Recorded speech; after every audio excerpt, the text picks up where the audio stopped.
शुरू करते हैं क्लास 7th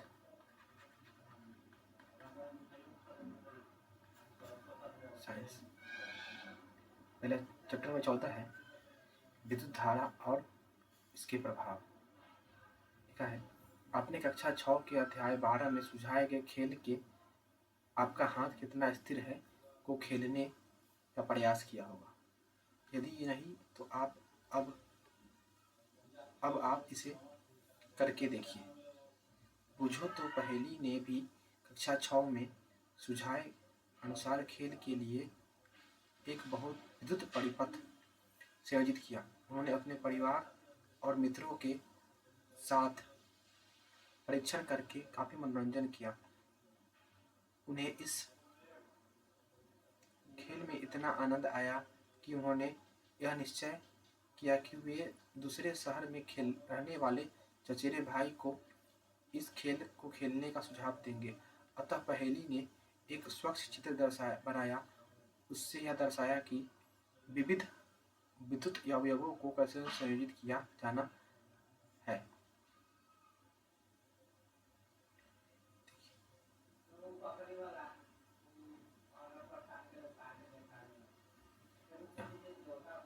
एक कील है, यहाँ कील, यहाँ एक चाबी है यानी कि बल्ब लगा हुआ है, यहाँ सेल है, यहाँ सेल, दो वायर लगा हुआ है। आगे देखिए, विद्युत अवयवों के प्रतीक।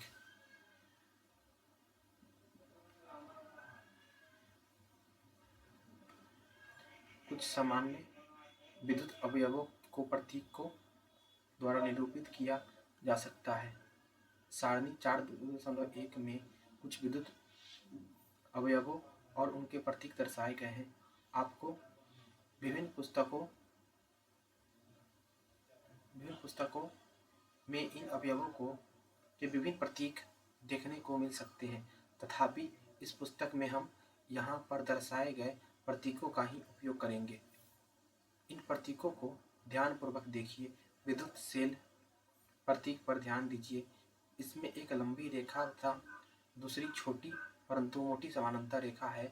क्या आपको याद है कि विद्युत सेल में एक धन टर्मिनल तथा एक ऋण टर्मिनल होता है? विद्युत सेल के प्रतीक में लंबी रेखा धन टर्मिनल को तथा छोटी व मोटी रेखा ऋण टर्मिनल को निरूपित करती है। स्विच के लिए ऑन स्थिति तथा ऑफ स्थिति चित्र में दर्शाए गए प्रतीकों के अनुसार निरूपित की जाती है। परिपथ के विविध अवयवों को संयोजित करने में उपयोग होने वाले संयोजक तार रेखाओं में निरूपित किए जाते हैं।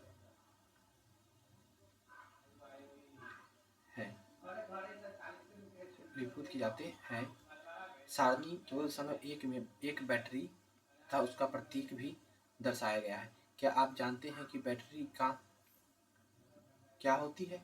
बैटरी के प्रतीक को ध्यान से देखिए। क्या आप अब बता सकते हैं कि बैटरी क्या हो सकती है?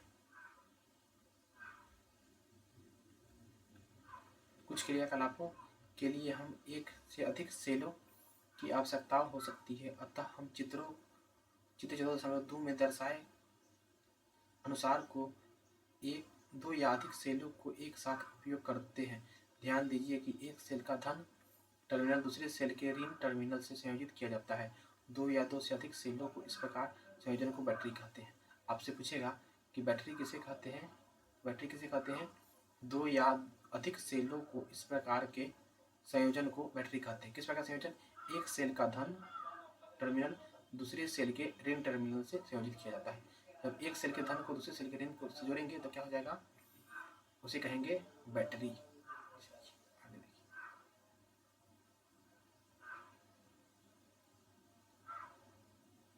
देखिए, यह विद्युत सेल, यहाँ देखिए सेल, इधर ऋण धन, विद्युत बल्ब,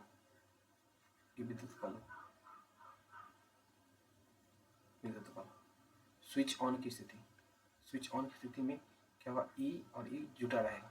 स्विच ऑफ की स्थिति देखिए, ये अल्पिन को ना इससे बाहर रखा गया। स्विच ऑफ की स्थिति है। स्विच ऑन की स्थिति में ई एक दूसरे से जुड़ा रहेगा, स्विच ऑन है, और ई जब इससे नहीं जुड़ेगा तो कहेंगे स्विच ऑफ है। ये देखिए बैटरी, देखिए अभी बताया था सेलों के समूह को क्या कहते हैं, बैटरी। यहाँ पे एक सेल है, यहाँ दूसरा सेल है, दोनों सेल के जब ऐड किए हैं तब इसी को कहते हैं बैटरी। एक सेल का धन ऋण ध्रुव दूसरे सेल के धन ध्रुव से, फिर दूसरे सेल के ऋण ध्रुव दूसरे सेल के धन ध्रुव से जोड़ते हैं तो कहते हैं बैटरी। संयोजी तार, देखिए संयोजी तार, ये आप देखे होंगे, संयोजी तार, सीधा संयोजी तार। ये भी बैटरी, सेल का धन ध्रुव ऋण ध्रुव, धन ध्रुव ऋण ध्रुव। एक सेल के धन ध्रुव को दूसरे सेल के ऋण ध्रुव से जोड़ेंगे, एक सेल के ऋण ध्रुव को दूसरे सेल के धन ध्रुव से, एक सेल के धन ध्रुव को दूसरे सेल के ऋण ध्रुव से, एक सेल के ऋण ध्रुव को दूसरे सेल के धन ध्रुव से जोड़ेंगे तो क्या कहेंगे उसे, बैटरी। इधर की 2 सेल वाले बैटरी है, ई वाला 2 सेल वाला बैटरी, 4 सेल वाला बैटरी, 1 2 3 4, 4 सेल वाला बैटरी। साथ दूसरे से सटा कर रखा जाता है, तब फिर सेलों को टर्मिनलों को इस प्रकार संयोजित करते हैं। किसी भी युक्ति के बैटरी वाले रखवाने को ध्यान से रखिए। इससे प्रायः एक मोटा तार अथवा धातु की पतली है जो एक सेल से के धन टर्मिनल को दूसरे सेल के ऋण टर्मिनल से जोड़ती है। बैटरी की खानों में सेलों को सही ढंग से रखने का उद्देश्य से आपको सहायता के लिए इस पर प्लस चिन्ह और माइनस चिन्ह अंकित करते हैं।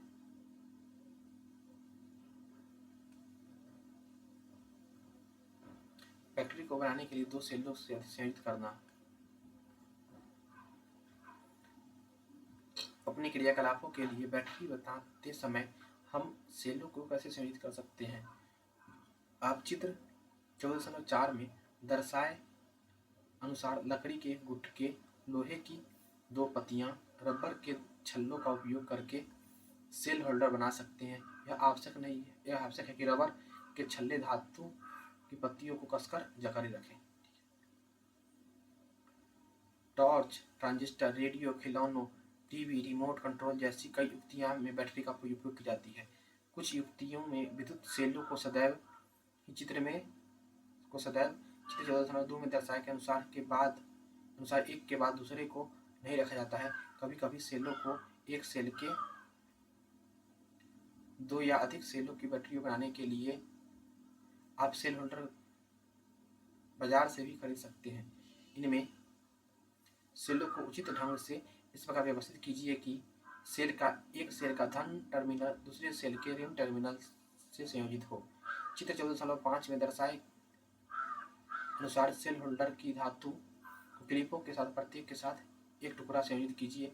आप बैटरी का उपयोग करने के लिए तैयार हैं। देखिए यहाँ इसमें एक सेल लगा देंगे, इसमें एक सेल लगा देंगे, 2 सेलों की हो जाएगी बैटरी। किसी बैटरी को निरूपित करने के लिए उपयोग किया जाने वाला प्रतीक सारणी 14.1 में दर्शाया गया है। 14.1 सारणी देखिए, यहाँ पे 14.1 यही सारणी दर्शाया गया है। आइए हम सारणी 14.1 में दर्शाए गए प्रतीकों का उपयोग करके किसी विद्युत परिपथ को आरेख खींचे। क्रियाकलाप 14.1, क्रियाकलाप 14.7, चित्र 14.7 में दर्शाए हुए अनुसार विद्युत परिपथ बनाइए। आपने कक्षा 6 में इस प्रकार का परिपथ का उपयोग एक बल्ब को दीप्त करने के लिए किया था। क्या आपको याद है कि केवल तभी दीप्त होता है जब स्विच ऑन की स्थिति होती है। जैसे ही स्विच ऑन की स्थिति में पहुंचता है वैसे ही बल्ब दीप्त हो जाता है, मतलब जलने लगता है। देखिए यहाँ स्विच ऑन है, अभी बल्ब जल रहा है। एक विद्युत परिपथ, इस विद्युत परिपथ की प्रतिलिपि अपने नोटबुक में बनाइए। सेम टू सेम बनाना है। विविध विद्युत अवयवों को प्रतीकों का उपयोग करके इस विद्युत का उपयोग आरेख खींचिए। क्या आपको आरेख 14.8 में दर्शाया गया आरेख जैसा ही है? देखिए यहाँ पे ऋण ध्रुव है, यहाँ धन ध्रुव, देखिए मोटा वाला ऋण ध्रुव, पतला वाला धन ध्रुव। यहाँ देखिए यह स्विच ऑन की स्थिति है, दोनों चला हुआ है, इसका मतलब स्विच ऑन है। और यहाँ देखिए रेसिस्टेंट यानी बॉल लगा हुआ है। देखिए यहाँ से प्रकाश दे रहा। 14.7 में दर्शाए गए विद्युत परिपथ का आरेख आपको कॉपी बनाना है। आगे टॉपिक है विद्युत धारा और इसके प्रभाव, विद्युत धारा के प्रभाव। प्रतीकों का उपयोग करके विद्युत परिपथ आरेख खींचना काफ़ी आसान है, इसलिए सामान्यतः हम विद्युत परिपथों का परिपथ आरेखों से निरूपित करते हैं। चित्र 14.9 द्वारा एक अन्य विद्युत परिपथ आरेख द्वारा दर्शाया गया है। क्या चित्र 14.8 में दर्शाए गए परिपथ जैसा ही है? इन विद्युत दोनों परिपथों में क्या अंतर है?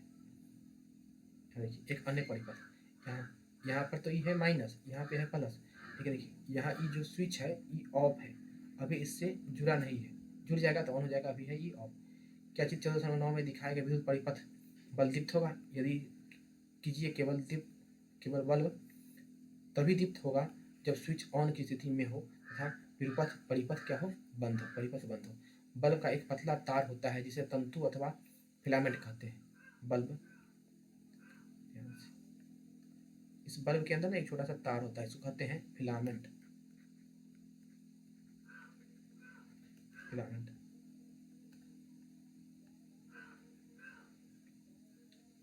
फिलामेंट कहते हैं। जब इससे विद्युत धारा प्रवाहित होती है, यदि बल्ब का तंतु टूट जाता है तो वह फ्यूज हो जाता है, बल्ब हो जाता है फ्यूज। आगे देखिए, ध्यान दीजिए, कुंजी अथवा स्विच को परिपथ में कहीं पर भी लगाया जा सकता है। कुंजी को कहीं पर भी लगाया जा सकता है। जब स्विच ऑन की स्थिति में होता है तो बैटरी के ऋण टर्मिनल तक परिपथ पूरा होता है। परिपथ को तब बंद कहा जाता है जब सारे परिपथ विद्युत धारा के प्रवाहित होने लगती है, तो उसे कहते हैं कि क्या है?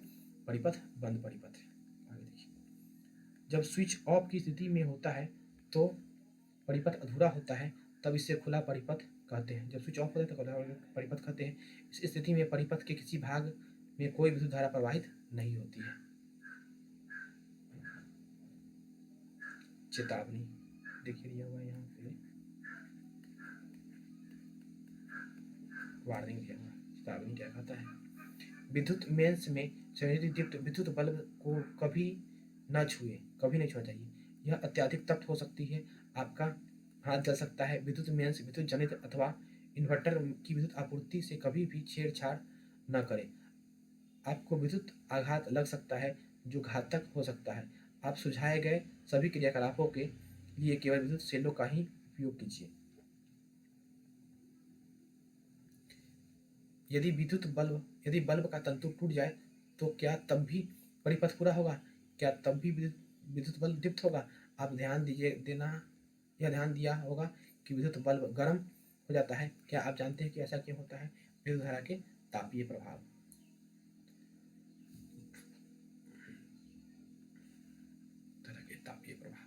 क्रियाकलाप 14.2 देखिए, एक विद्युत सेल, टॉर्च बल्ब, एक स्विच तथा संयोजक तार लीजिए। चित्र 14.9 में दर्शाए अनुसार एक विद्युत परिपथ बनाइए। यह क्रियाकलाप केवल एक सेल का उपयोग करके किया जाना है। स्विच को ऑफ की स्थिति में रखिए। क्या बल्ब दीप्त होता है? बल्ब को छूकर देखिए। अब स्विच को ऑन की स्थिति में लाइए। बल्ब को 1 मिनट अथवा कुछ समय तक दीप्त रहने दीजिए। बल्ब को फिर छूकर देखिए। क्या आपको अंतर अनुभव करते हैं? स्विच को ऑफ की स्थिति में लाकर कुछ समय पश्चात फिर से बल्ब को छूकर देखिए। क्रियाकलाप 14.3 चित्र 14.10 में दर्शाए चित्र के अनुसार विद्युत परिपथ बनाइए। लगभग 10 सेंटीमीटर लंबा नाइक्रोम तार का एक टुकड़ा लेकर इसे 2 किलो के बीच बांधिए। आपको नाइक्रोम का तार विद्युत संयंत्रों की मरम्मत करने वाली किसी दुकान से प्राप्त हो सकता है, अथवा आप किसी विद्युत हीटर के बेकार तापन अवयव का उपयोग में ला सकते हैं। इस तार को स्पर्श कीजिए। अब स्विच को ऑन की स्थिति में लाकर विद्युत परिपथ में धारा प्रवाहित कीजिए। कुछ सेकंड के पश्चात तार को स्पर्श कीजिए। इससे अधिक समय तक पकड़े मत रखिए, ज़्यादा देर पकड़ के रखना है। परिपथ में विद्युत धारा बंद कीजिए। कुछ मिनटों के पश्चात आप पुनः स्पर्श कीजिए। सावधान यानी कॉशन। स्विच को ऑन की स्थिति में अधिक समय तक न रखें। ऐसा करने से सेल अतिशीघ्र दुर्बल हो सकता है। जब किसी तार से कोई विद्युत धारा प्रवाहित होती है तो वह तप्त हो जाता है। इस धारा को तापीय प्रभाव कहते हैं। देखिए, आपसे पूछेगा विद्युत धारा के तापीय प्रभाव क्या है, आपको क्या कहना है? जब किसी तार से कोई विद्युत धारा प्रवाहित होती है तो वह तप्त हो जाता है। इसे विद्युत धारा का तापीय प्रभाव कहते हैं। विद्युत धारा के तापीय प्रभाव कहते हैं। क्या आप किसी ऐसे विद्युत सदित्र का नाम बता सकते हैं जिससे विद्युत धारा के तापीय प्रभाव का उपयोग होता है? ऐसे सदित्रों की एक सूची बनाइए। आपने कमरों को गर्म करने अथवा खाना पकाने के उपयोग में विद्युत तापक देखे होंगे, यानी विद्युत हीटर। इन सभी में तारों की एक कुंडली होती है। तार की इस कुंडली को विद्युत तापन अवयव अथवा केवल अवयव एलिमेंट या एलिमेंट कहते हैं। आपने यह ध्यान दिया होगा कि जब इन सदित्रों को विद्युत मेंस में संयोजित करके स्विच की ऑन की स्थिति में लाते हैं तो इन अवयव रक्त तप्त होकर उष्मा देने लगते हैं। देखिए, ये है हीटर, खाना पकाने वाला, खाना पकाने का उपयोग में आने वाला विद्युत तापक यानी हीटर। किसी तार में उष्मन उष्मा का परिमाण उस तार के पदार्थ की धातु जिसमें यह बना है लंबाई तथा मोटाई पर निर्भर करता है। अतः विभिन्न आवश्यकताओं के लिए विभिन्न पदार्थों, विभिन्न लंबाई के, मोटाई के तार का उपयोग किए जाते हैं। विद्युत परिपथ को जोड़ने में प्रयोग होने वाले तार, संयोजी तार, सामान्यतः गर्म नहीं होते हैं। इसके विपरीत विद्युत सदित्रों के अवयव इतने अधिक तप्त हो जाते हैं कि आसानी से दिखाई देते हैं। विद्युत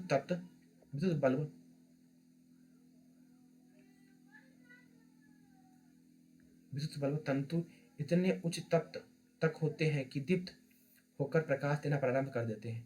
देखिए, यहाँ देखिए ध्यान से, यहाँ लाइट दे रहा है।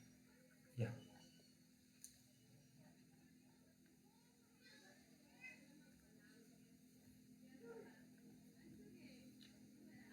यदि किसी तार के परिमाण की विद्युत धारा प्रवाहित होती है तो तार इतना अधिक तप्त हो सकता है कि वह पिघलकर टूट जाए। परंतु क्या यह संभव है कि कोई तार पिघलकर टूट जाए? आइए इसका परीक्षण करें। देखिए, विद्युत बल्ब का दीप्त तंतु, देखिए ध्यान से, ये है बल्ब और ये बल्ब भी जल रहा है। अब देखिए, ये जो यहाँ से यहाँ तक दिखाई दे रहा है, यही है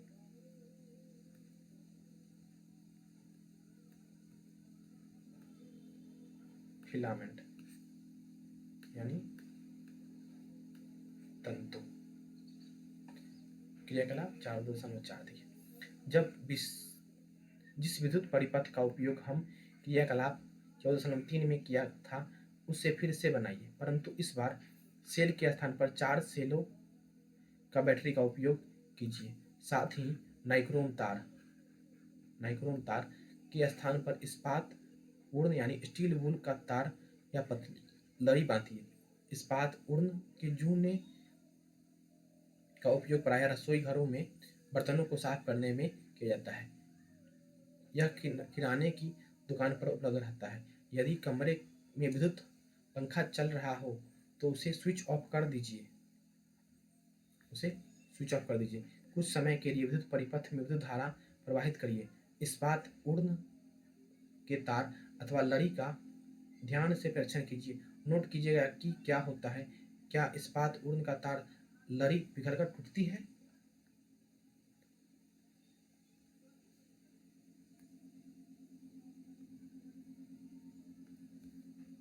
देखिए, आगे दिया है, विद्युत बल्बों का उपयोग प्रकाश के लिए किया जाता है।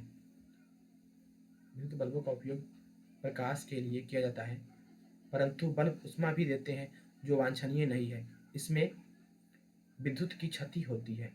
इस क्षति को बल्बों के स्थान पर प्रतिदीप्त नलिका यानी फ्लोरोसेंट ट्यूब लाइट का उपयोग करके कम किया जा सकता है।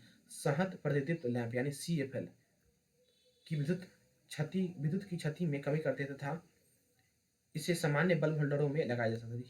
यहाँ पर CFL है।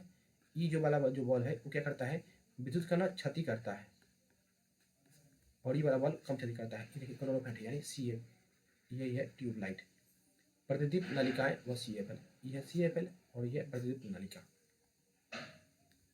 तथापि बल्बों, प्रतिदीप्त नलिकाओं अथवा CFL का क्रय करने से पहले इन पर भारतीय मानक ब्यूरो यानी ISI, इंडियन स्टैंडर्ड चिन्ह को देखना चाहिए। वास्तव में किसी भी विद्युत संयंत्र का क्रय करने से पूर्व इस चिन्ह का अवश्य देखना चाहिए। ISI चिन्ह सुनिश्चित करता है कि संयंत्र के निर्माण में सुरक्षा संबंधी शर्तों पर ध्यान दिया गया है तथा इसका विद्युत उपयोग ऊर्जा की क्षति न्यूनतम होगी। आपको CFL यूज करना है या ट्यूब लाइट। आगे देखिए, यहाँ देखिए अब आ गया ही फ्यूज। ऐसा देखे होंगे आपके घर में लगा होता है फ्यूज। विद्युत उपकरणों में अत्यधिक विद्युत धारा प्रवाहित होने का एक कारण विद्युत तारों के परस्पर सीधा संपर्क हो जाना होता है। ऐसा टूट फूट अथवा तारों के विद्युत रोधन के हटने के कारण हो सकता है। इससे लघु पतन यानी शॉर्ट सर्किट हो सकता है। अत्यधिक धारा प्रवाहित होने के कारण एक कारण ही सॉकेट में कई युक्तियों को संयोजित करना है। एक ही सॉकेट में कई युक्तियों को संयोजित करना है। इससे परिपथ में अति भारण हो सकता है। आपने समाचार पत्रों में अति भारण व लघु पतन का कारण लगने वाली आग के बारे में पढ़ा होगा। कुछ विशेष प्रकार के बने तारों से जब अधिक विद्युत धारा प्रवाहित होती है तब वे शीघ्र ही पिघलकर टूट जाते हैं। इन तारों का उपयोग विद्युत फ्यूज बनाने में किया जाता है। जल्दी टूट जाता है उसी का उपयोग करते हैं विद्युत फ्यूज बनाने में। सभी भवनों में प्रत्येक विद्युत परिपथ में फ्यूज लगाए जाते हैं। प्रत्येक विद्युत परिपथ से प्रवाहित की जा सकने वाली विद्युत धारा का कोई अधिकतम सीमा नहीं होती है जिसे उसमें किसी सुरक्षा पूर्वक प्रवाहित किया जा सकता है। यदि किसी दुर्घटनावश विद्युत धारा का मान इस सुरक्षा सीमा से अधिक हो जाता है तो तार तप्त हो सकते हैं जिससे आग लग सकती है। यदि परिपथ में उचित फ्यूज लगा हो तो यह पिघल जाएगा जिससे परिपथ टूट जाएगा। अतः फ्यूज सुरक्षा युक्ति है जो विद्युत परिपथ की क्षति संभावित आग के प्रति सुरक्षा प्रदान करती है।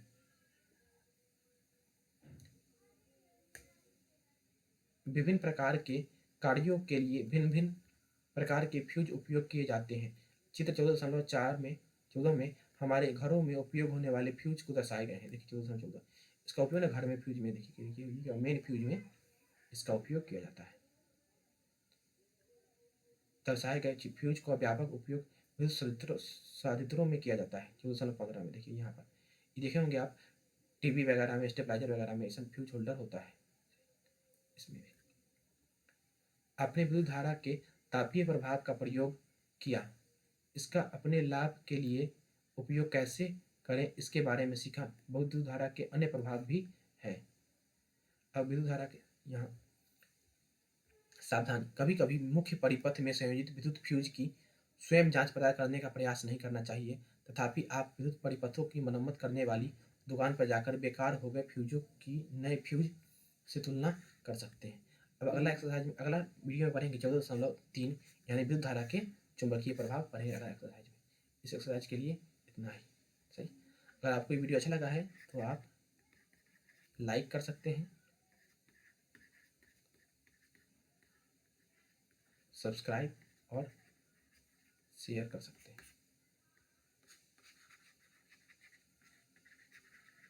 Thank you.